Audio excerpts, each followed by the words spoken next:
Kalau saya melakukan operasi terhadap penutupan galian C, penutupan areal-areal pelanggaran terhadap lingkungan, kalau saya mengkoordinasikan terlebih dahulu dengan jajaran saya, bisa jadi operasi saya gagal. Kenapa? Karena begitu rapat, besoknya penambangnya sudah tahu apa yang akan kami lakukan.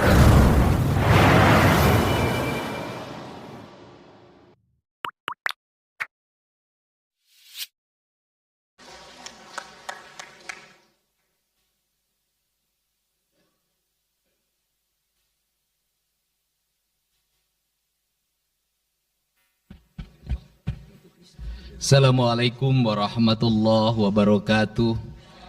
Sampurasun. Rampes.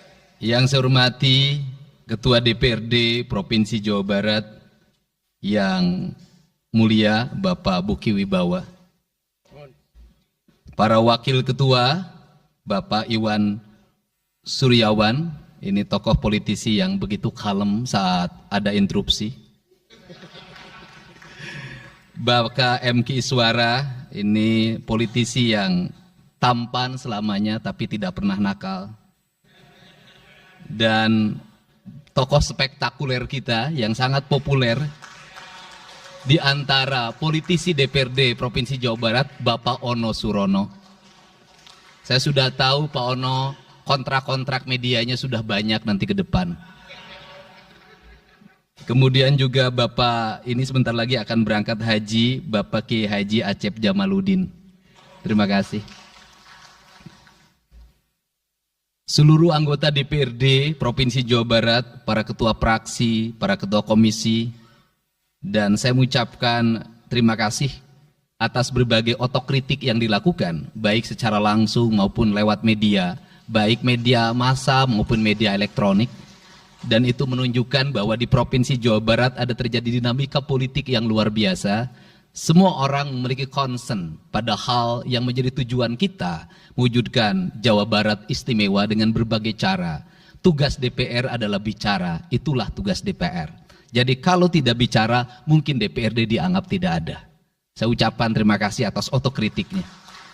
Sekretaris Daerah Provinsi Jawa Barat, kemudian yang mewakili Pangdam 3 Siliwangi, yang mewakili Kapolda Jabar, yang mewakili Kejaksaan Tinggi Jawa Barat, dan untuk khusus untuk Kejaksaan Tinggi Jawa Barat, saya sampaikan ucapan terima kasih, rasa hormat yang tinggi kepada Kejaksaan Agung Republik Indonesia atas tindakannya melakukan penahanan dan mentersangkakan Direktur Utama PT Sritek dan salah satu mantan pejabat BJB yang sudah resign atas kasus dugaan penyimpangan kredit, yaitu menyampaikan kredit ke Bank Jabar, mudah-mudahan tidak salah, kalau salah dikoreksi, sekitar 600 miliar rupiah tanpa agunan yang memadai.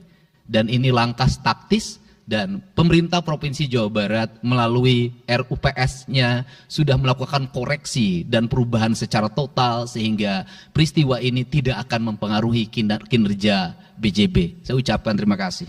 Dan semoga peristiwa ini tidak terjadi lagi di masa yang akan datang. Kemudian yang hormati para staf ahli, para asisten, para kepala perangkat daerah Provinsi Jawa Barat. Yang pertama, forum ini adalah forum kebahagiaan. Ada yang berbahagia hari ini, yaitu seluruh warga Jawa Barat, di mana kita bisa menyelesaikan dua agenda, yaitu agenda pengesahan Raperda tentang investasi dan agenda tentang pengesahan hasil dari LKPJ.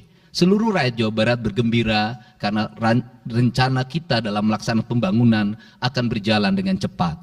Tetapi barangkali para media sangat kecewa karena hari ini tidak kejutan-kejutan lagi, sehingga viewernya mungkin agak menurun hari ini.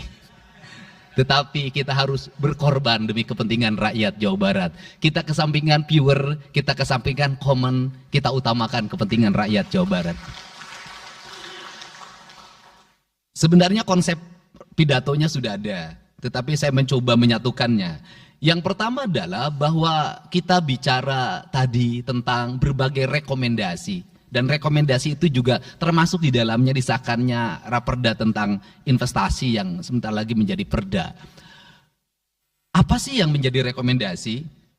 Rekomendasi pertama adalah angka kemiskinan yang masih tinggi di Jawa Barat. Tetapi saya usul pada Pak Ketua, ke depan kalau LKPJ sebaiknya para bupati wali kota diundang di seluruh Jawa Barat. Karena Jawa Barat itu pertanggungjawabannya bukan di OPD Jawa Barat, tetapi seluruh kinerja pembangunan itu ada di Pemkab dan Pemkot serta ada di pemerintah desa. Jawa Barat tidak memiliki rakyat yang terkelola secara langsung karena seluruh pengelolaannya ada di pemerintah kabupaten kota dan pemerintahan desa. Dan saya mohon nanti dipaparkan kemiskinan yang paling tinggi dalam perspektif BPS, dalam perspektif LKPJ dan analisisnya itu di kabupaten mana, bila perlu sampai di desa mana. Kemudian angka investasi tertinggi di kabupaten mana, angka investasi terendah di kabupaten mana, infrastruktur yang berproblem di kabupaten di mana, sehingga semuanya terpetakan dengan baik, sehingga nanti kita bisa mengorkestrasi antara pembangunan Provinsi Jawa Barat, pembangunan kabupaten kota, dan pembangunan desa secara bersama-sama dan berkeadilan. Kemudian yang kedua, bahwa investasi ini menjadi aspek yang utama dalam kinerja pembangunan Provinsi Jawa Barat hari ini. Kenapa? Karena satu, angka kemiskinan kita masih tinggi. Kemudian angka kemiskinan yang tinggi di Indonesia sebenarnya juga dipengaruhi oleh jumlah penduduk yang tinggi. Sehingga persentase kecil menurut Jawa Barat, tetapi menurut nasional menjadi besar. Keberhasilan Indonesia sangat tergantung terhadap kinerja pemerintah Provinsi Jawa Barat, pemerintah kabupaten kota, dan pemerintahan desa. Yang kedua adalah pendidikan. Yang ketiga adalah infrastruktur. Yang keempat, kesehatan. Yang kelima, pengendalian penduduk. Yang keenam adalah pengendalian lingkungan. Kemudian yang ketujuh adalah belanja pemerintah yang masih besar. Belanja tidak langsungnya, yaitu belanja untuk kepentingan pegawai. Yang kedelapan adalah pengelolaan aset. Seluruh rangkaian yang menjadi rekomendasi ini adalah tugas kami untuk meneruskan rekomendasinya. Tetapi yakinlah bahwa apa yang kami lakukan selama ini, langkah-langkah yang seringkali kontroversi, langkah-langkah yang seringkali dianggap one man show, langkah-langkah yang seringkali dianggap terlalu sendiri dan terlalu konten, sesungguhnya adalah langkah-langkah menyelesaikan ini semua. Saya berikan contoh. Kalau saya melakukan operasi terhadap penutupan galian C, penutupan areal-areal pelanggaran terhadap lingkungan, kalau saya mengkoordinasikan terlebih dahulu dengan jajaran saya, bisa jadi operasi saya gagal. Kenapa? Karena begitu rapat, besoknya penambangnya sudah tahu apa yang akan kami lakukan. Sehingga kejutan-kejutan itu dilakukan untuk memberikan efek kejut. Dari efek kejut itu melahirkan viral. Dari viral itu melahirkan atensi yang pada akhirnya hari ini Jawa Barat seluruh penambangan liar bisa diselesaikan secara hukum dan Kapolda memberi atensi yang sangat tinggi. Hari ini Jaksa Agung memberikan perintah kepada Kejaksaan Tinggi untuk melakukan proses pidana bagi siapapun yang melakukan pelanggaran lingkungan dan memberikan kerugian bagi kepentingan masyarakat. Yang kedua, saya sampaikan juga mengenai bagaimana melakukan penanganan terhadap berbagai problem lingkungan yang terjadi, nilai tukar petani yang menurun, kemudian musibah bencana alam yang tidak berhenti. Perlu kami sampaikan bahwa Gubernur Jawa Barat sudah mengeluarkan peraturan gubernur yang melarang alih fungsi lahan, yaitu larangan alih fungsi hutan, larangan alih fungsi areal perkebunan, larangan alih fungsi sumber-sumber pengairan, larangan air fungsi daerah airan sungai, dan larangan alih fungsi pesawahan. Yang itu harus segera ditindaklanjuti oleh kabupaten kota dengan melakukan evaluasi tata ruang secara menyeluruh. Karena inilah jalan yang terbaik apabila kita ingin melakukan perubahan lingkungan di Jawa Barat.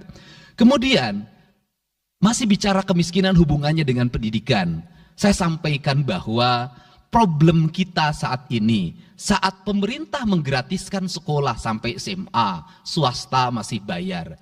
Maka Gratis itu tidak punya makna. Saya tadi di jalan itu bertemu dengan orangnya menangis di depan saya karena seragamnya tidak bisa terbayar. Saya katakan harga seragam berapa? 1,5 juta. Saya balik, jajan anak ibu berapa? Sehari 20.000. Apa sih yang terjadi?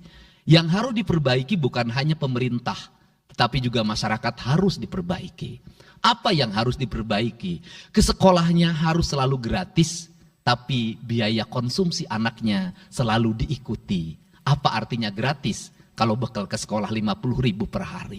Negara mengeluarkan biaya, tapi orang tua mengeluarkan biaya. Maka kami sudah mengeluarkan surat edaran. Yang surat edaran itu sesungguhnya sebagai upaya sistematik dan menyeluruh sampai tingkat pendidikan dasar, walaupun itu bukan kewenangan gubernur. Tetapi dari sisi surat edaran gubernur bisa dijadikan landasan bagi para bupati dan wali kota membuat surat edaran yang sama. Apa sesungguhnya yang menjadi alam pikiran saya? Alam pikiran saya, kemiskinan terjadi bukan hanya pada persoalan menurunnya pendapatan, tetapi kemiskinan terjadi yang paling besar adalah karena meningkatnya biaya hidup. Biaya hidup yang tinggi misalnya di sekolah, biaya studi tour, biaya perpisahan, biaya outing kelas, dan berbagai biaya wisudaan, itu adalah biaya yang tinggi dalam pendidikan. Untuk itu apa yang dilakukan oleh orang tua ketika membelanjakan untuk kepentingan itu? Mereka pinjam bank emok, mereka pinjam bank keliling, mereka pinjam bank pinjol, mereka pinjam NBK, dan mereka pinjam bank Pancasila. Menghentikan ini sesungguhnya, saya lagi menghentikan mereka tradisi meminjam uang dalam keadaan terdesak pada para rentenir. Dan ini strategi untuk menurunkan kemiskinan. Kemudian yang berikutnya adalah perhatian ketika rakyat sakit. Maka pemerintah harus cepat hadir menangani. Kenapa?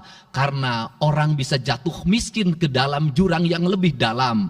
Manakala dia sakit tidak ada yang mengobati, BPJS-nya tidak mampu mengcover, biaya untuk ngontrak selama dirawat di Hasan Sadikin tidak punya, biaya untuk makan untuk keseharian tidak ada, sedangkan tulang punggungnya berhenti karena sakit. Ini juga menyebabkan kemiskinan.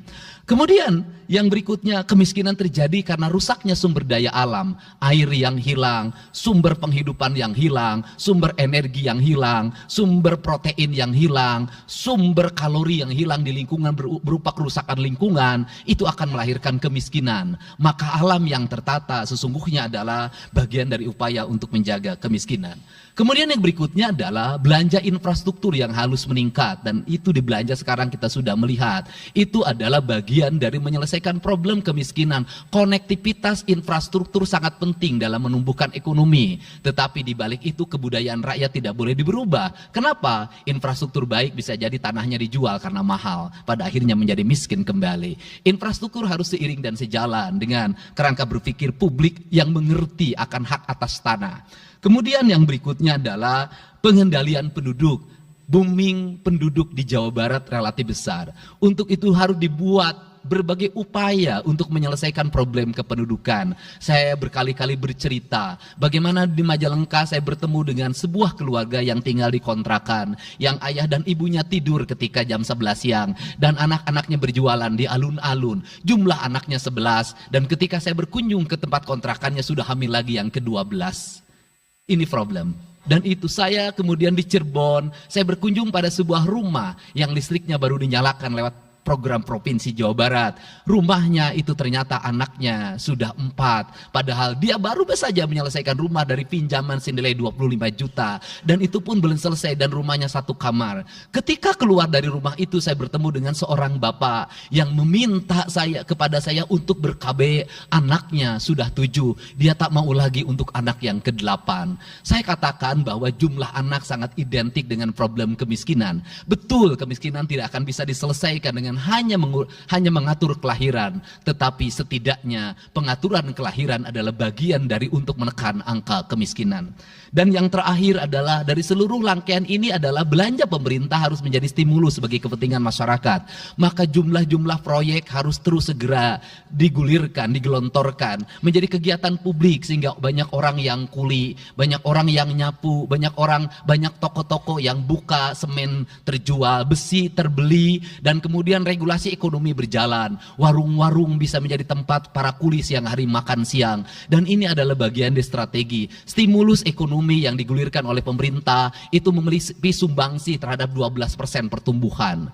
Dan yang terakhir adalah investasi. Investasi itu modalnya ada 3. Yang pertama adalah konektivitas infrastruktur, ketersediaan jaringan air bersih. Kita jujur hari ini saya sampaikan ke DPRD, banyak perusahaan-perusahaan yang masih menggunakan air bawah tanah tapi tidak berizin. Bayar pajak tidak, jalan terus. Karena kalau dihentikan mereka pabriknya berhenti. Setelah itu apa? Mereka menjadi objek pemerasan beberapa pihak dalam setiap bulan karena dianggap melanggar perda. Tetapi kalau juga mereka dihentikan, maka pabrik itu berhenti. Dilema itu harus segera diselesaikan. Caranya bagaimana? Caranya adalah pemerintah provinsi melalui Bapeda hari ini harus segera merancang daerah-daerah yang menjadi kawasan industri, harus dibangun fasilitas infrastruktur jaringan air bersih dalam bentuk investasi pemerintah, sehingga nanti dikoneksikan dengan PAM-PAM atau PDAM di setiap kabupaten kota secara terkoneksi. Dan ini jalan bagi kita menyelamatkan lingkungan dan menorong pertumbuhan PDAM di setiap kabupaten kota. Karena apa? Karena angka pembayaran yang dilakukan oleh industri jauh lebih baik dibanding angka rumah tangga dan angka-angka layanan sosial lainnya.